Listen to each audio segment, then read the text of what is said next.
हाँ हाँ, इसकी टेंशन नहीं लो। सुल्तानपुर में अपना बंदा है, मैं उसे कह दूंगा, उसे जाके पैसे उठा लेना, आहिस्ता आहिस्ता वापस दे देना। बस।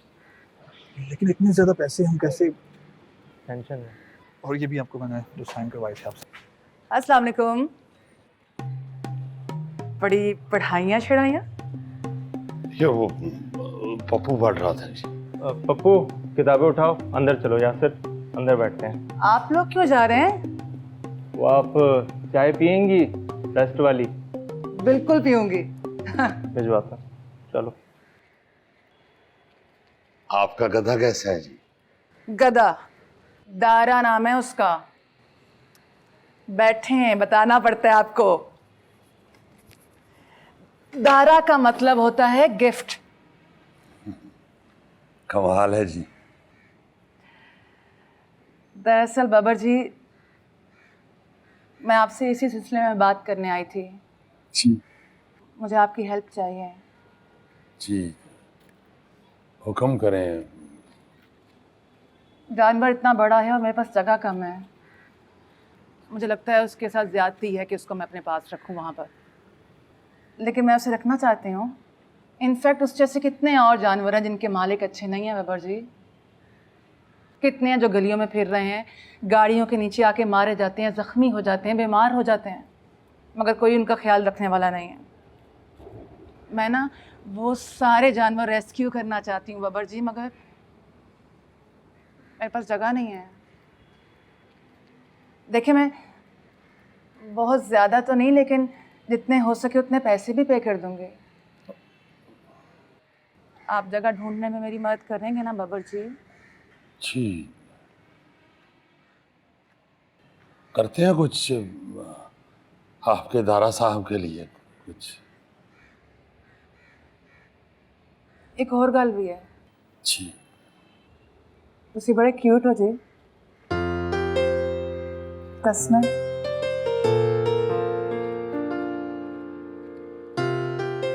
बस मैं कसम।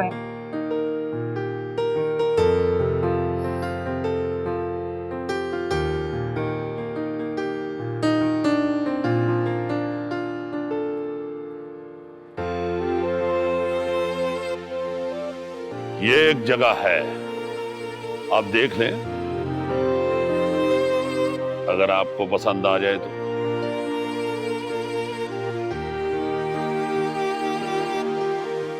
गुजारा हो जाएगा। ऐसा वैसा?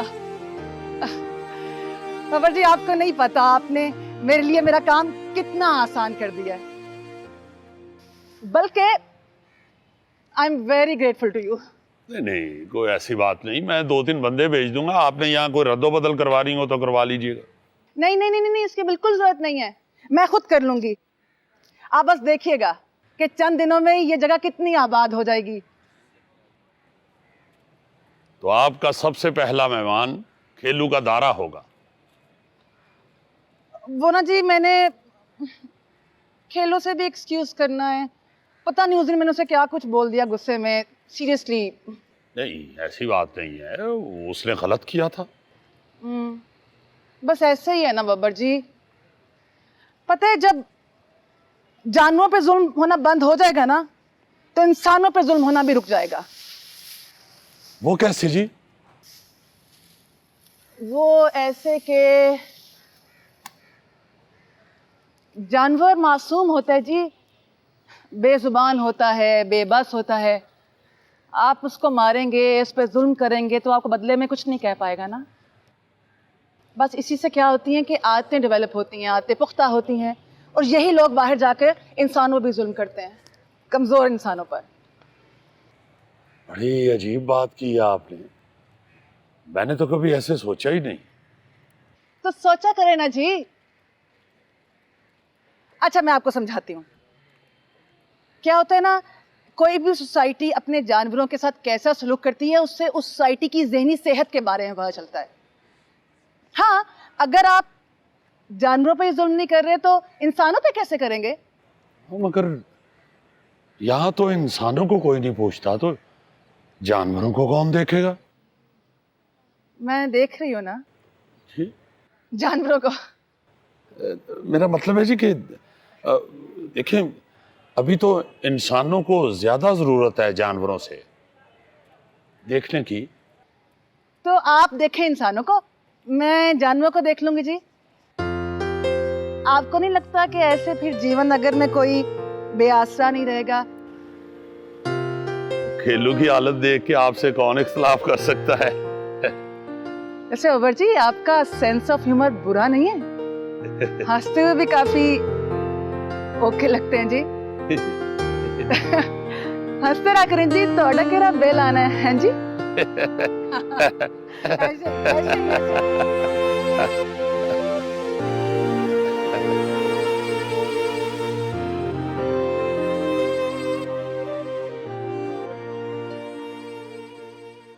लो जी, नवी सुन लो।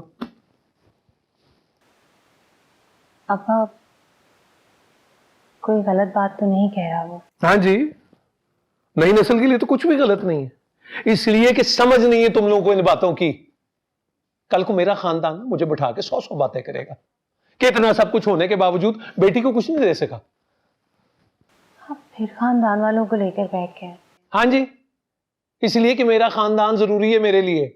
मैंने उठना बैठना मिलना मिलाना है इसी खानदान में, और नाक कटवानी है मेरी। आप एक बार सुन तो ले। वो सुन लिया भाई, तुमने नहीं सुना? देखो मेरी बात सुनो, उसे कह दो कि मेरे अब्बा जी नहीं मानते, और आइंदा ऐसी फजूल बात मत करे। कुछ नहीं चाहिए मुझे, पल्ले भी कुछ नहीं दे, चाहिए भी कुछ नहीं। सब कुछ बेहतरीन है, बस बारिश में मसला हो सकता है जी। नहीं बस। अच्छा सुने ना, मैंने तो आपको बता दी अपने ड्रीम प्रोजेक्ट के बारे में, आपने नहीं बताया जी। आपका क्या है? मेरा ड्रीम प्रोजेक्ट तो ये जीवन नगर है जी, इसके अलावा कभी कुछ सोचा ही नहीं। अल्लाह बख्शे, वालिद साहब से वादा किया था कि जिस तरह उन्होंने जीवन नगर का ख्याल रखा है उसी तरह मैं भी रखूंगा। आपने तो अपना वादा पूरा कर दिया जी, और ख्वाब भी। आपकी क्या ही बात है। हाँ, किसी हद तक। बाकी जब तक जिंदा हूं कोशिश करता रहूं। अच्छा सुने, मैंने सुना है कि आपके वालिद साहब बड़े बहादुर आदमी थे।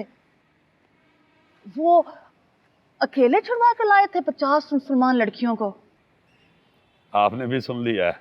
कैसे ना सुनती, बच्चे बच्चे को बताए। यहाँ पर वैसे भी क्या छुपता है।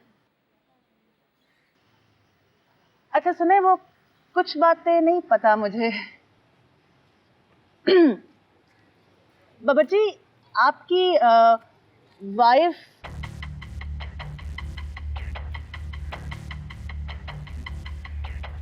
वो खेलू आ गया। ओए दारा, हाय। सुने, सॉरी उस दिन के लिए, पता नहीं क्या कुछ कह दिया उस दिन। कसमें जी?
एक साजिश इधर बब्बर शाह के डेरे पर मेरी नाक के नीचे हो रही थी, और एक साजिश उधर हो रही थी। 3 महीने के अंदर अंदर प्लस्तर साबिर शाकिर ने मिलकर बब्बर शाह की फोटोकॉपी तैयार कर ली थी।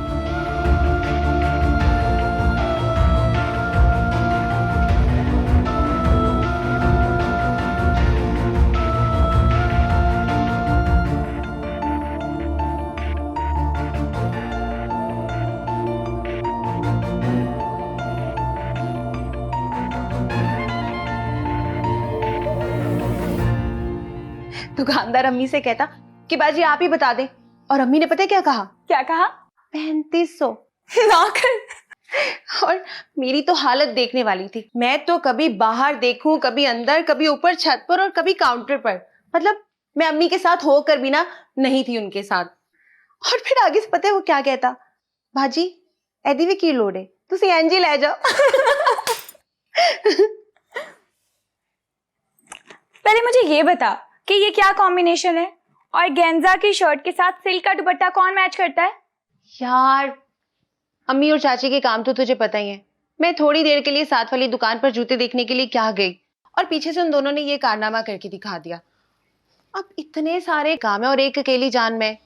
तुम्हें तो कहा था कि साथ चल पड़ो, मगर तुम्हारे तो नखरे ही खत्म नहीं होते। नहीं निदा, नखरे की क्या बात है, वो बस अब्बा की तबीयत नहीं ठीक थी। अरे हाँ यार, अब कैसी तबीयत है अंकल की? अब तो बेहतर है। अच्छा परेशान मत हो, ठीक हो जाएंगे। ला दो। अच्छा वो तुमने ज्वेलरी खरीद ली? नहीं यार, टाइम ही कहाँ मिला है। वैसे जाना तो है। तुम क्यों पूछ रही हो? पूछ तो ऐसे रही हो जैसे साथ चलोगी। वो मेरे पास ना कुछ ज्वेलरी है, देखो।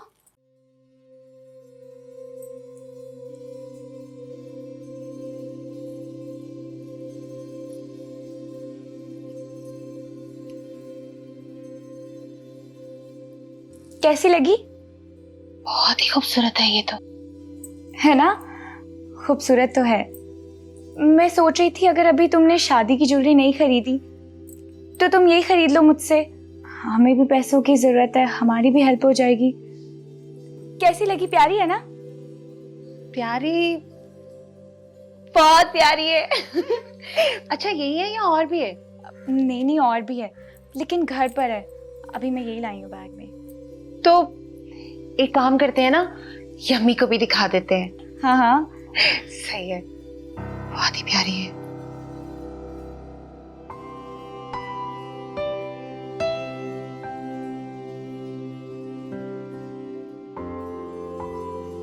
तुम्हारी माँ को तो कभी नहीं देखा ये सब पहने हुए। आंटी आपको तो पता है अम्मा बहुत सादा थी, वो तो कांच की चूड़ी भी नहीं पहनती थी। अम्मी इसके इसके स्टोन्स देखे कितने प्यारे हैं, बहुत ही प्यारे हैं। मुझे ये पसंद है, मैं तो यही लूंगी। हाँ प्यारा तो बहुत है, आधा वजन इन मोतियों का है और है भी बड़ा पुराना। तो आंटी निदा और मैं जाएंगे ना मार्केट, इसको पॉलिश भी करवा लेंगे और रेट भी लगवा लेंगे। क्यों निदा? हाँ हाँ साथ चलेंगे। जाने की क्या जरूरत है, वो है ना, वो क्या नाम है उसका, खालिद सुनार, निदा के अब्बा की बहुत अच्छी सलाम दुआ है उसके साथ, उसी को बुला लूंगी, उसी को दिखा लेंगे। ये भी ठीक है, ये दिखा।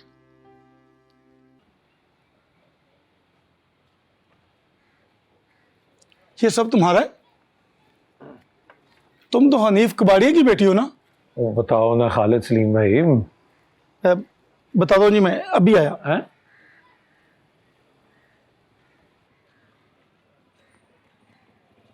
अस्सलाम वालेकुम हाजी साहब, तबीयत से ठीक है ना? आपसे एक जरूरी काम था। आप ज़रा पास ही है ना? मैं उसके नंबर पे लोकेशन सेंड कर देता हूँ, आपको जीवन नगर आना होगा। बस फौरन ही आ जाएं तो बेहतर है। मैं आपका इंतज़ार कर रहा हूँ। बहुत शुक्रिया।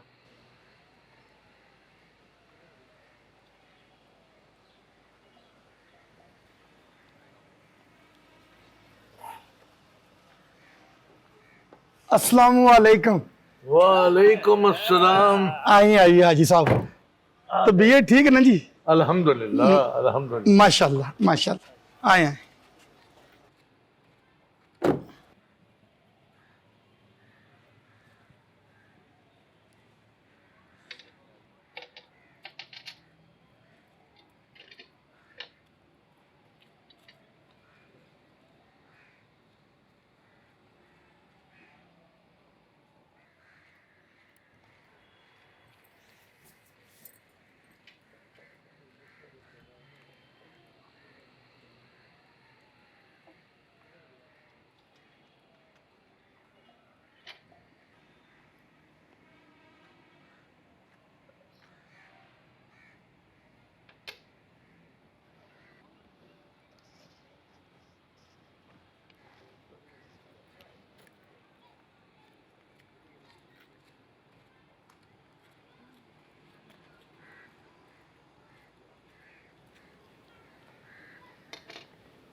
जी, तो आप ये खरीदना चाहते हैं? जी क्यों, क्या क्या हुआ? क्या काम करते हैं आप? हमारा जनरल स्टोर है जी अपना, जीवन नगर में। क्यों? बेटी, आप ये जेवरात बेचने चाहती हैं? जी आपने बताया है कि ये आपके खानदानी जेवरात हैं। जी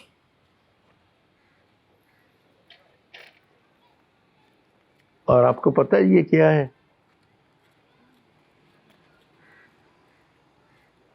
नहीं, नहीं ना, हमें भी ये जानने की जरूरत नहीं है कि ये आपके पास कहां से आए।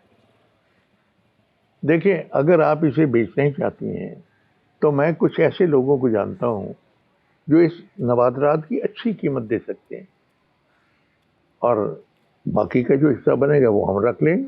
नहीं नहीं हाजी साहब, ये तो हम खरीदना चाहते हैं जी। सुच्चल याकूत है,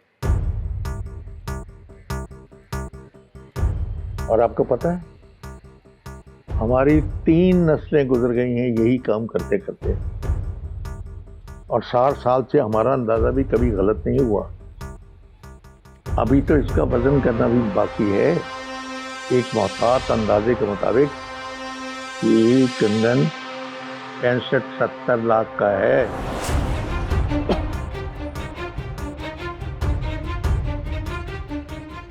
एक? जी, मियाँ खरीद पाएंगे आप? हाँ, आजमाबाद के सुल्तान और चांदपुर के नवाबों के यहाँ ऐसे जेवरात देखने को नसीब होते थे, आज फिर हमने देख लिए। हाँ।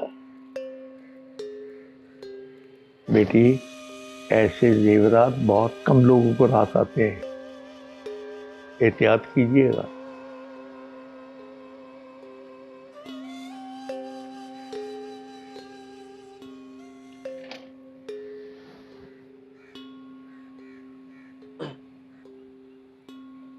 चाय पी लेते हैं?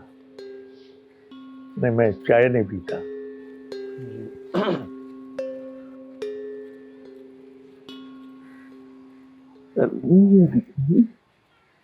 लग तो रहा था कि महंगा है, लेकिन इतना कीमती होगा इसका अंदाजा नहीं था। तो पहले क्यों नहीं बताया एक दिन में? वो अब्बा की वजह से, नहीं तो अभी भी नहीं पता। उन्होंने मना किया था, लेकिन मैंने सोचा कि इसे घर में क्यों रखें, बेचेंगे तो हमारे ही हालात बदलेंगे।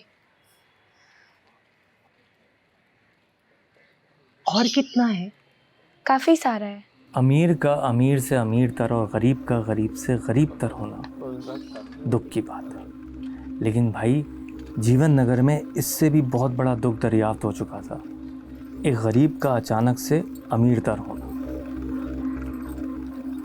हेलो डोरी, जोरी के हम कान चेक करेंगे। अब तो मुझे आपके तमाम फैमिली मेंबर्स के नाम भी याद हो गए, डोरी, टीटू, दारा और सेल्फी। जैसे मुझे याद हो गए हैं आपके फैमिली मेंबर्स के नाम, जैसा कि गुल्लो, बग्गा, बाबू। अब आप खुश हैं? बहुत ज्यादा बाबर जी।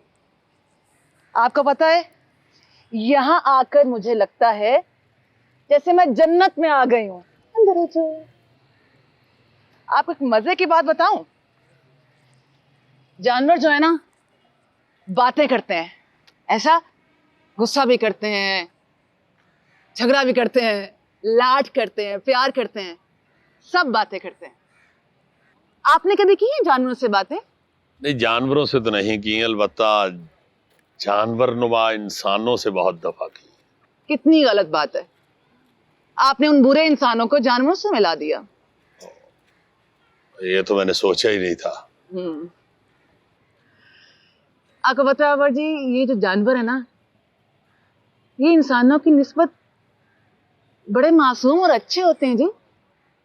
इनके कोई 2-2, 3-3 चेहरे नहीं होते। अगर आप इनको अच्छे नहीं लगे तो ये आपको फौरन बता देंगे। इनफैक्ट अगर आप इनको प्यार करेंगे ना, ये आपको अपना दोस्त बना लेंगे। लेकिन जो इंसान होता है ना जी, वो मैनिपुलेट करता है, वो धोखा देता है आपको।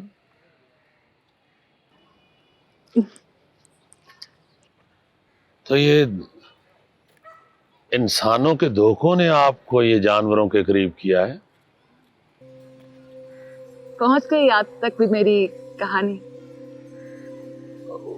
अगर आपको बुरा लगा है तो मैं माजरत चाहता हूँ। नहीं नहीं, आप क्यों माजरत कर रहे हैं? माजरत तो उससे करनी चाहिए था ना।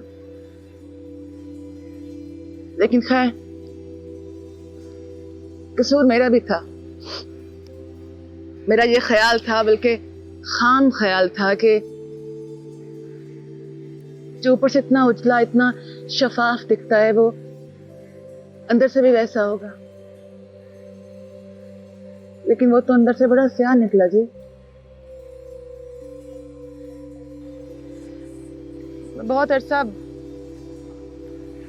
काफी डिप्रेस्ड रही, बात खुदकुशी तक भी पहुंच गई थी।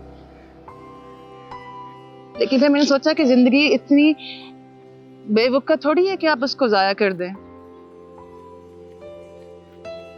और वैसे भी जिंदगी सिर्फ अपने लिए जीने को नहीं कहते, दूसरों के लिए जीने को कहते हैं ना। तो बस तब से सुकून में हूं।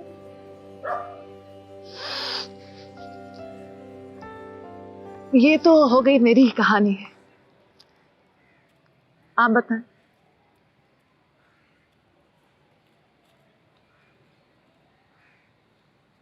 मेरी कहानी यह है कि मैं जो मर्जी कर लूं, मुझे सुकून नहीं हो सकता, क्योंकि मेरी वजह से मेरा सबसे कीमती रिश्ता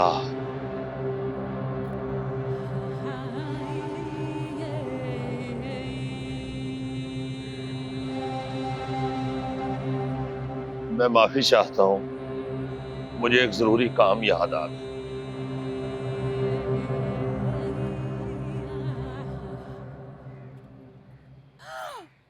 ना कर कसने। नादिया, ये तूने क्या कर दिया है? वो बेबे सुल्ताना पूरे जीवन नगर में बता देगी। तो क्या हो गया यार, हमने कौन सा कोई चोरी की है? यहाँ बैठो। तुम और अब्बा तो खामखा डरते रहते हो। अब मुंह क्यों बन गया है तुम्हारा? सोचो, 60-70 लाख का सिर्फ एक कड़ा। हाय, मैं तो बेहोश ही होने वाली थी। और वहां ना सारे कारोबारियों का मुंह बना हुआ था, बिल्कुल जैसे तुम्हारा मुंह बना हुआ है। मुझे तो बताना चाहिए था ना पहले तुझे। हाँ, तुम्हें बताना चाहिए था तो मुझे ये खुशी मिलती। सोचो, खजाना बिक गया तो हमारा बड़ा सा घर होगा, बड़ी सी गाड़ी होगी, नए नए कपड़े होंगे, नए नए। बस बस बस बस, खजाना बिकेगा तो ना। बिक जाएगा, तुम बस वहां देखो।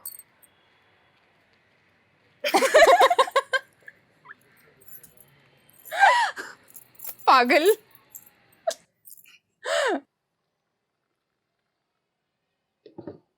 मैं माजरत चाहता हूं, उस दिन मैं अचानक चला गया। अरे बाबर जी, आप माफी ना मांगा करें जी। कोई सुनेगा तो क्या सोचेगा? आपसे तो पूरा जीवन नगर डरता है। वैसे आपको किस चीज से डर लगता है? अब नहीं लगता जी। अब पास कोई खोने वाली चीज नहीं है। इसका मतलब है पहले थी।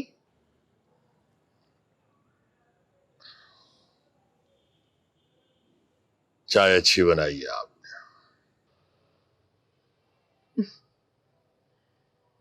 आप अपने दुख किसी के साथ शेयर नहीं करते ना? कर लिया करें, दिल हल्का हो जाएगा। जिस तरह औलाद किसी के साथ शेयर नहीं की जा सकती, इसी तरह कुछ दुख भी संभाल के रखने पड़ते हैं। बल्कि पालने पड़ते हैं बच्चों की तरह। हो सकता है अकबर जी कोई आपके दुख भी अडॉप्ट करना चाहता हो, औलाद की तरह।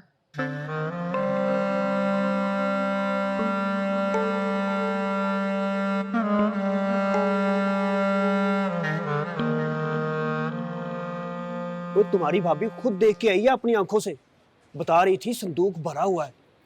एक हार की कीमत लगवाई है कारोबारियों ने। कितने का है भला? कितने का? 2 करोड़ का। 2 करोड़? हाँ जी, अब तुम खुद ही हिसाब लगा लो पूरे संदूक का। और जनाब जी, हनीफ कबाड़िया अब करोड़पति नहीं बल्कि अरबपति बन चुका है, अरबपति। भाई अगला चाहे तो अब पूरा जीवन नगर ही खरीद ले। और ये फकीरा इतना कुछ दबा के बैठा हुआ था और हमें पता ही नहीं चला। और क्या, वो साले की खैर खबर मैं लेता रहा। वो एक दफा तो डॉक्टर के पास भी लेकर गया था, अपनी जेब से दवाई लेकर दी थी। वो अच्छा भला था, वो भला मुझे ही बता देता, पर नहीं, जिक्र तक नहीं किया। हाँ, ये फकीरिया वो सारी जिंदगी मुझसे मांग मांग कर सूटे लगाता रहा। हाँ? और मुझे भी भिनक तक नहीं पड़ने दी उसने। ये अच्छा नहीं किया फकीरे ने। सही बात है। और इस कबाड़िए की तो लॉटरी निकल आई। लॉटरी? ऐसी वैसी? फिक्र न कर, देखना मैं उसके साथ करता क्या। मैं भी पूरी खोज लगा।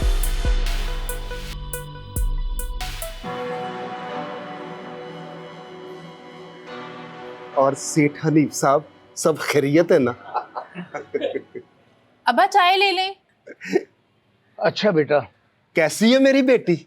मैं ठीक हूँ पारफीक। माशाल्लाह बड़ी सुगड़ बच्ची हैं। बहुत नेक बच्ची हैं। जी जी जी। अजीम अजीम बाप की बेटियां हैं। मैं तो हैरान हूँ कि आज पहली बार मेरे घर में इतने मेरे मल्लेदार आए हैं।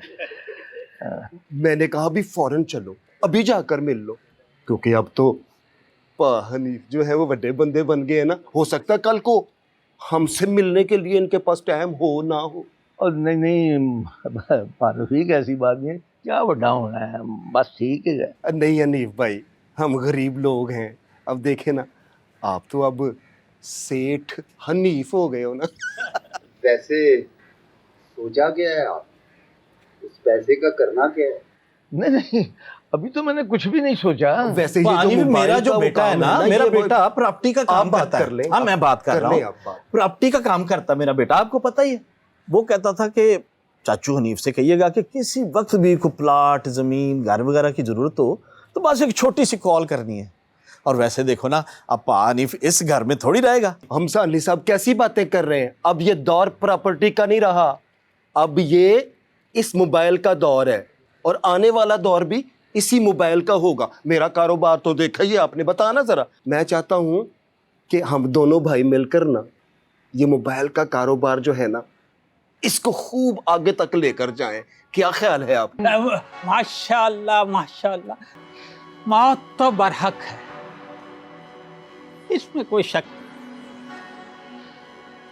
नहीं। हनीफ भाई, मैं तो कहता हूँ मौत के बाद की तैयारी करनी चाहिए हमें। ये दुनियावी मालो मता तो यहीं रह जाना है। हमने मस्जिद के साथ अब मदरसा तामीर कर रहे हैं। इस तामीर में बढ़ चढ़कर हिस्सा डालें और दुनिया और आखिरत की नेकी समेटें। अगर आप लोगों की इजाजत हो तो मैं भी कुछ अर्ज करूं। हाँ जी, बिल्कुल जी, बोले। आपको पूरा हक है जी आपको बोलने का। सेठ साहब हैं आप जी। बड़ी मेहरबानी, बड़ी मेहरबानी। देखें जी, अभी तो मैंने उसमें से कुछ भी नहीं बेचा, तो हम बिकवा देते हैं ना। मेरा बेटा प्रॉपर्टी का किबला बड़े कारी साथ के बहुत ताल्लुकात हैं, उनसे मदद देते हैं।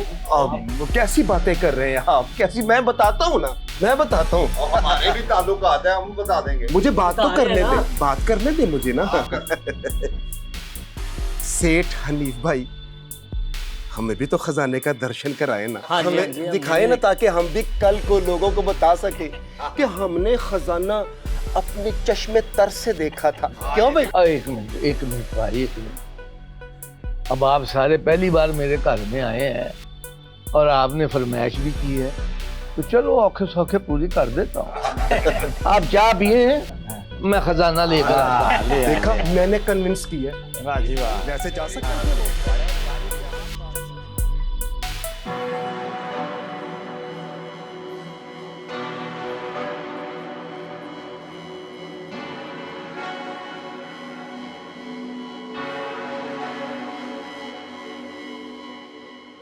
और यार खुदा की कसम, ये बक्सा हमारी दादी का था। अच्छा जी। ये जब आया ना हिजरत करके बटाला से, तो मेरी परदादी साथ लाई थी। अच्छा। ये 4-5 महीने तक तो इधर ही था। जो हमारा कमरा है ना ऊपर वाला, कबूतरों के साथ छज्जे वाला, हाँ, उसमें रखा हुआ था। ये मुझे आज तक समझ नहीं आई कि ये फकीरे के हाथ कैसे लग गया। वैसे ये बक्सा किस रंग का था? काले रंग का। हनीफ को तो ब्राउन रंग का मिला है। ओए आओ, तो उसने बदल लिया होगा ना, सामान तो बीच में हमारा ही है। ओ चल बस यार। यार देखो, तुम हंस रहे हो, तुम खुद ही सोचो कि अगर वो शुरू से उसके पास इतने पैसे थे तो ये फकीरों की तरह झोंपड़ियों में क्यों रहता था? ये उसी तरह जैसे तेरी दादी का खजाना था और तू रंग करता था।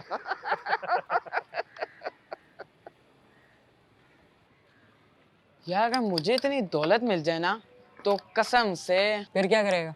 तेरी भाभी को लेकर भाग जाऊंगा, पहाड़ों में घर बनाऊंगा। तुम्हें मिलेंगे तो तुम क्या करोगे? भाई मैं तो यही घर बनाऊंगा, जीवन नगर में। किसके साथ?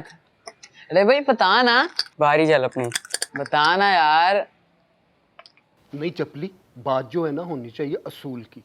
और असूल की बात ये है कि ये जो हनीफ है ना, फकीरे की जायदाद का वारिस नहीं बनता, बल्कि बिल्कुल ही नहीं बनता। क्यों मौलवी साहब? इस्लामी कवानीन के तहत तो बिल्कुल भी नहीं। देखा, फकीरे की जायदाद का हकदार और वारिस वो बनता है जो उसका सबसे ज्यादा करीबी हो, है कि नहीं? तो देखो यार, ये फकीरा जो है ना, सारी जिंदगी मेरे ढाबे से रोटी खाता रहा है। वो 3 टाइम में उसको चाय पिलाता था अपने हथी। मुझसे ज्यादा करीबी कौन होगा उसका? कैसी बातें कर रहे हो तुम चपली? फकीरा जो था ना, वो मेरे बड़े भाइयों की तरह था क्या, बल्कि अब भी है। जब वो जिंदा था ना, तो मैं अक्सर उसकी झोंपड़ी में उससे मिलने के लिए जाता था और उससे पूछता था कि फकीरे, अगर तुम्हें किसी चीज़ की ज़रूरत है तो मुझे बताओ। वो दरवेश आदमी आगे से टूटे हुए दांतों से हंसकर कहता, नहीं रफीक पा, मुझे तुम्हारे होते हुए भला किसी चीज़ की ज़रूरत हो सकती है? हाय हाय हाय हाय हाय। क्या वाकया याद आ गया मुझे। सख्त कड़ाके की सर्दी पड़ रही थी और बारिश भी हो रही थी, बिजली चमक रही थी और कुत्ते भौंक रहे थे। मैं अपनी दुकान में हीटर के आगे बैठकर हीटर सेक रहा था कि मुझे अचानक फकीरे का ख्याल आ गया। मैं आओ देखा न ताओ, मैं बरसात में भीगता भकाता हुआ फकीरे की झोंपड़ी में जा पहुंचा और मैंने क्या मंजर देखा कि फकीरा सर्दी से अकड़कर यूं मरूंडा बना हुआ था। मैंने उसको यूं हाथों पे उठाया और अपनी दुकान में लाकर हीटर के सामने यूं उसको लिटा दिया। थोड़ी देर के बाद कड़क की आवाज आई। मैंने पीछे मुड़कर देखा तो फकीरे ने अपने टांगों को दोनों को यूं स्ट्रेच किया और खड़ा हो गया। मैंने उसको अपने हाथों से कैपुचिनो कॉफी का एक बड़ा सारा मग जो है ना, वो बनाकर पेश किया। उसने वो इक्को-डीक में पी लिया और इजहार शक्कर के तौर पर मेरी तरफ मुस्कुरा कर देखा। उसके बाद वो कई दिन तक मेरी दुकान के अंदर ही रहा। मैं तुम्हें बताता हूँ पारफीक, मैंने भी अपनी मस्जिद के दरवाजे फकीरे के लिए खुले रखे थे।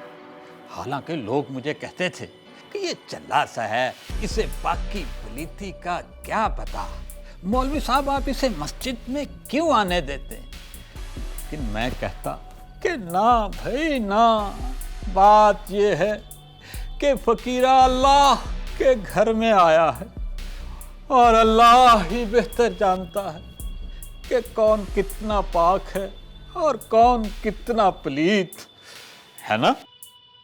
बेशक बेशक, फकीरे के लिए लंगर में से हिस्सा भी मैं अलग से रखता था। बिल्कुल ठीक बात कही है आपने। देखें मौलवी साहब, आपकी इस बात के बाद ना ये बात पक्की हो गई है कि फ़कीरा पूरे जीवन नगर का साझा था। इसलिए फ़कीरे की सारी जमा पूंजी जो है ना, उस पर सबका साझा हक होना चाहिए, है कि नहीं? यार बात तो तू ठीक कह रहा है पारफीक। और पारफीक हमेशा ठीक बात ही करता है चपली। बताएं ना मौलवी साहब जरा इसको। जी जी, बजा फरमा रहे हैं। क्या क्या क्या हिस्सा दूं? किस बात का हिस्सा भाई? पागल हो गए हो? मैं तो किसी को एक तेला भी ना दूं। याद नहीं, पूरे जीवन नगर के सामने बब्बर शाह ने क्या कहा था कि फकीरे की झोंपड़ी में से जो कुछ भी निकलेगा वो पा हनीफ का होगा। अब उसमें से कख निकले कि लख निकले, अब ये तो मेरी किस्मत है ना कि उसमें से ये सब निकल आया। तुम्हें किस बात का कुछ दूं भाई? यार मेरे ख्याल में ये काम 2-3 माह में खत्म हो जाना चाहिए। बॉस ने सिर्फ 3 महीने का टारगेट दिया है। ओए क्या तुम 1-2 महीने की बात कर रहे हो? ये ठीक से काम करे ना तो 1 महीने में हो जाएगा काम।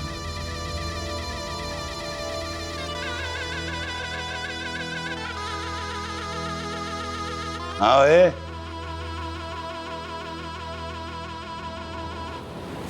एक महीने में सारा काम खत्म करना है तुम्हें, समझ आई बात?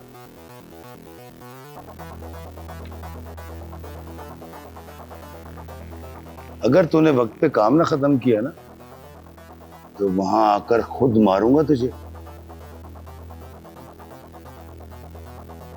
बोल क्या रहा है?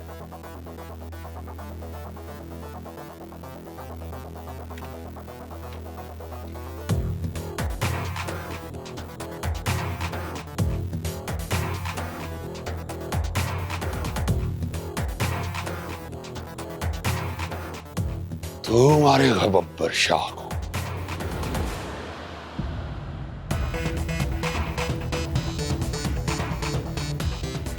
तेरी इतनी औकात होती तो तू